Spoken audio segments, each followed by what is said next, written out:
Je vous remercie de me retrouver dans le cadre de cet horoscope de décembre pour célébrer le fait que ma chaîne a dépassé les 7 millions de vues et célébrer cette saison de festivités de fin d'année. Eh bien, j'organise comme promis un concours qui va permettre à 7 d'entre vous de remporter un cadeau. Les éditions Très Daniel se joignent à moi pour vous offrir tout d'abord cet oracle de Yule qu'ils vous enverront par courrier chez vous si vous résidez en France métropolitaine. Ça, c'est le premier cadeau. Mais je vous offre pour ma part les 6 autres cadeaux. 2 d'entre vous remporteront un tirage en coupe d'environ 10 minutes. 2 autres personnes gagneront un tirage d'une durée de 15-20 minutes au choix sur mon site. Une autre personne remportera un tirage d'une durée de 25 à 30 minutes également au choix sur mon site. Et enfin, vous aurez une personne qui va remporter une séance de 30 minutes en direct avec moi. Pour participer, c'est très simple. Vous vous abonnez à ma chaîne, vous likez cette vidéo et vous laissez un commentaire sous cet horoscope. Vous pouvez le faire d'ailleurs dans le cadre des 12 vidéos de ces horoscopes de décembre. Mais n'oubliez pas de vous abonner, de liker la vidéo avant de laisser un commentaire, sinon votre participation ne sera pas prise en compte. Les résultats vous seront communiqués sur YouTube, Facebook et Insta le 25 décembre. Je vous souhaite bonne chance à tous et à toutes et à présent, on va sonder les énergies de cette fin d'année. Et donc ce mois de décembre, mes chers Verseaux, alors la première énergie que nous avons, c'est la carte de la papesse. La carte de la papesse, elle va encourager tout ce qui est lié à la formation, à la transmission des connaissances, à l'idée de planifier quelque chose et de se préparer. Mais c'est vrai que dans son dialogue avec la carte du 2 d'épée, elle va surtout vous inviter à vous fier à votre intuition. C'est-à-dire que le 2 d'épée va souvent mettre en lumière une forme de dualité intérieure. C'est-à-dire on est en dialogue interne au sujet d'une situation qui nous pose beaucoup de questions et à propos de laquelle on a énormément de mal à se mettre d'accord avec soi-même. C'est-à-dire qu'on pense un truc et puis on pense l'inverse dans la minute qui suit ou le lendemain, quoi. Donc le 2 d'épée peut mettre en lumière une forme de dualité. Et les épées, c'est le côté très cartésien, très logique en tout cas, puisque c'est la carte de c'est la famille de la réflexion, enfin du mental, disons. Et donc le 2 d'épée, il va se baser sur une sorte d'équation à résoudre pour essayer de comprendre ou cerner une affaire. Donc le 2 d'épée, il est dans cette affaire, il est dans cette idée de, ok, 1 plus 1 égale 2, donc il faut que je fasse ça. 3 plus 3 égale 6, donc je vais faire ceci. On est dans quelque chose qui est beaucoup trop logique et ça ne semble pas en fait vous aider à mettre un fin mot à cette histoire ou à vous décider. Parce que c'est ça le 2 d'épée, c'est aussi la carte du dilemme. Or, on a la papesse qui est une carte qui nous dit que la réponse, elle est déjà en vous. Ou en tout cas, vous avez déjà l'intuition de la bonne réponse. La papesse, c'est une carte qui nous dit essayez de faire taire les voix alentours, de baisser le volume du brouhaha, on va dire, intérieur de cette façon, pour faire éclore cette petite voix qui vous dit où aller, à qui faire confiance et peut-être quelle est la décision qui vous sera la plus profitable. Parce que c'est vraiment une carte intuitive, mais il faut savoir que l'intuition, c'est quelquefois quelque chose un peu de, oui, on se projette et un peu prédictif, ça peut arriver. Mais l'intuition, en réalité, c'est la somme de nos expériences qui, d'une façon un peu amalgamée, vient nous pousser dans une voie ou dans une autre. Donc cette carte de la papesse, elle nous dit qu'il n'y a pas besoin d'être mystique pour l'écouter, cette petite voix intérieure. Hein, il y a juste besoin de se recentrer et de se fier à sa propre parole interne. C'est-à-dire qu'il faut se faire confiance. En fait, c'est presque ça le message de la papesse. Faites-vous confiance. Vous savez en fait instinctivement ce qui est bon pour vous dans cette situation-là. Je vous dis pas que dans votre vie, pour tout et en général, vous savez ce qui est bon pour vous. Mais dans le cadre de ce mois de décembre, au sujet de ce dilemme, de cette situation sinon qui vous pose question, si vous vous faites un petit peu confiance, si vous vous écoutez, après avoir recueilli l'ensemble des informations dont vous avez besoin pour établir ce jugement, vous saurez où vous orienter. Je vous dis ça parce qu'on a aussi le valet d'épée. Le valet d'épée, ça peut être quelqu'un. Ça peut être vous d'ailleurs, puisque c'est les signes d'air, donc ça peut être quelqu'un d'autre, Verseau, Gémeaux ou Balance. Mais ça peut être quelqu'un, ça peut être quelque chose. Mais là, dans l'autre, ça conduit au même résultat, c'est-à-dire l'apport d'informations crucial, essentiel pour éclairer une affaire et pour vous aider à trancher plus clairement. C'est-à-dire que le 2 d'épée, il peut illustrer le fait que tant que vous êtes dans une dualité, ça veut dire que vous n'avez pas recueilli l'ensemble des informations dont vous aviez besoin pour prendre la bonne décision, ou pour y voir clair, ou pour savoir si vous devez faire confiance à ce chemin-là ou à cette personne-là. Et tant que vous êtes dans cette ambivalence, dans cette ambiguïté, c'est que soit vous êtes en interaction avec quelque chose qui n'est pas suffisamment clair, et donc il faut qu'il y ait des apports concrets d'éclaircissement, soit vous êtes face à quelqu'un qui, justement, entretient une ambiguïté. Et dans ce cas-là, il faut essayer de démasquer ses intentions véritables. Et vous avez le moyen de le faire, surtout si cette personne est récalcitrante au changement, nous dit la carte du 4 de denier. Donc si vous êtes face à quelqu'un, vous sentez un peu je reste sur mes acquis, je n'écoute pas ce que l'on me propose, je me complais dans mes habitudes, qu'elles soient positives ou néfastes d'ailleurs, et quelqu'un de têtu en fait, quelqu'un même de borné.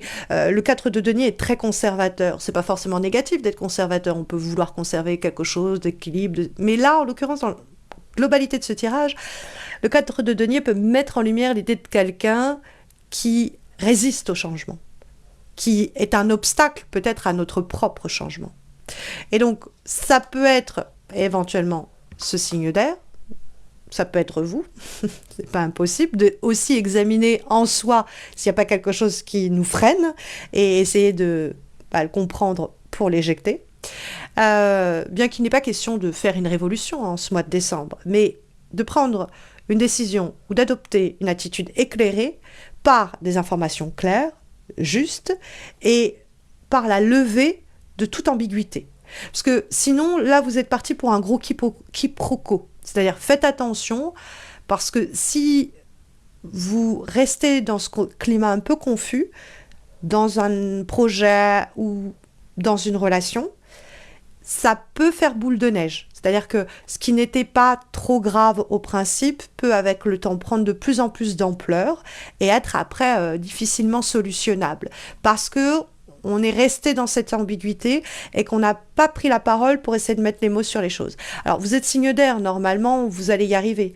Mais après, c'est aussi l'idée, mener votre enquête. Parce que le valet d'épée, ça peut être quelqu'un, c'est vrai, mais c'est surtout quelque chose. Et le valet d'épée, c'est des informations essentielles qui vous parviennent et qui permettent d'alimenter votre réflexion pour sortir d'une ambivalence ou d'alimenter votre compréhension des motivations psychologiques de quelqu'un et vous positionner raccord avec cela, ou peut-être de y voir tout simplement plus clair parce que cette indécision, elle est issue d'un manque de clarté ou d'un manque d'information.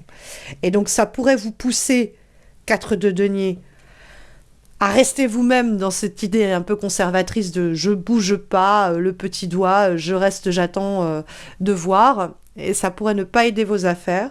Parce que le valet d'épée, bon, vous pourriez avoir de la chance et il y a quelqu'un qui vient vraiment vous apporter l'info. Mais bon, moi j'ai un peu cette idée, menez l'enquête ce mois-ci.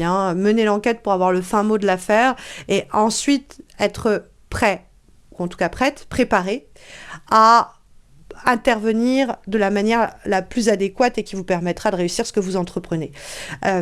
L'idée n'est pas... Le 4 de denier, ça peut être l'idée aussi, vous avez une assise, vous avez une sécurité, il va falloir travailler à la conserver, à la protéger. Ça, c'est aussi possible.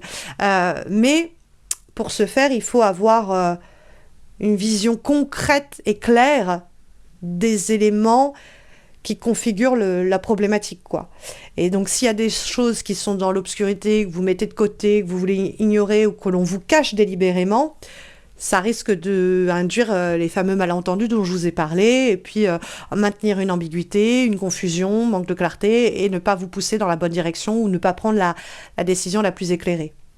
Comme avant-dernière énergie et guidance pour ces semaines à venir, mes chers Verseaux, pour cette fin d'année, nous avons une lame issue de l'oracle de l'alchimie intérieure et nous avons la carte rassembler ce qui est tes parts. Et moi, ça me fait penser encore à cette idée de mener l'enquête, quoi. Parce que rassembler ce qui est tes parts, c'est l'idée qu'il y a un éparpillement. Et donc, il faut faire attention à cet éparpillement. Il faut recentrer tout cela. Cet éparpillement, ça peut être un éparpillement d'informations.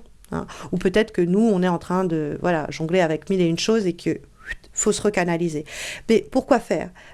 Pour réfléchir et rassembler vos idées, vos informations, les données du problème, pour mieux les partager, les projeter et résoudre ce qui doit l'être, hein, en tout cas mieux comprendre ce qui doit l'être.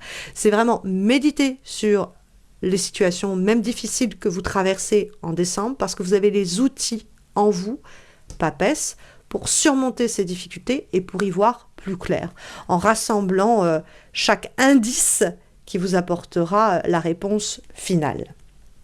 On va trouver comme dernière recommandation, dernière guidance pour les semaines qui viennent, une lame issue de l'oracle de Yule, et nous avons la carte de la couronne, hein, cet oracle de Yule que vous pouvez d'ailleurs remporter dans le cadre de ce concours que j'organise et dont je vous parlais en début de vidéo. Donc nous avons cette carte de la couronne qui nous dit « Là, dans le cercle de la vie, respire la mort. L'une n'est pas sans l'autre, éternellement liée par l'essence de l'esprit. » En fait, il y a cette idée de cycle. Hein. Et en fait, c'est une carte qui nous dit la roue va tourner, pour dire les choses basiquement. C'est-à-dire que si vous avez l'impression que quelque chose est en train de se dépérir ou de se désagréger, en tout cas de une passe difficile, bon, ça nous dit que vous êtes sur le point d'entrer dans un cycle plus lumineux. Hein, quand on tire cette carte, c'est vraiment l'idée, vous inquiétez pas, la chance va revenir. La période quelle qu'elle soit un peu complexe que vous traverserez en décembre ou que vous traversez déjà alors que vous regardez cette guidance, ça ne durera pas. Vous arrivez à un carrefour de votre vie, il y a d'autres chemins qui vont bientôt se présenter, donc 2025 va vous sortir de cette ornière, et même dès le mois de décembre, hein, vous êtes à la croisée de chemin vers une période qui va être plus tard très positive. Et puis n'oubliez pas aussi de rester positive malgré les enjeux difficiles que vous pouvez traverser, parce que on attire ce qu'on est, donc vous pourrez aider de cette façon à attirer des circonstances encore plus bénéfiques pour cette fin d'année et puis pour le début carrément 2025 aussi, hein. Vous partez du coup enrichi de ces énergies-là. Donc n'hésitez pas à me dire comment cela résonne en vous, n'hésitez pas à participer au concours aussi, hein, en laissant un commentaire, en vous abonnant à ma chaîne, en likant cette vidéo, puisque je vous retrouve fin décembre pour vous annoncer les 7 gagnants, mais aussi pour les horoscopes de janvier, et puis au cours du mois de décembre je vais vous retrouver également pour des horoscopes annuels amoureux pour l'année 2025, donc pareil, abonnez-vous pour ne pas les rater, et puis je vous dis à très vite, à très bientôt, en tout cas je l'espère mes chers Verseaux. Prenez bien soin de vous.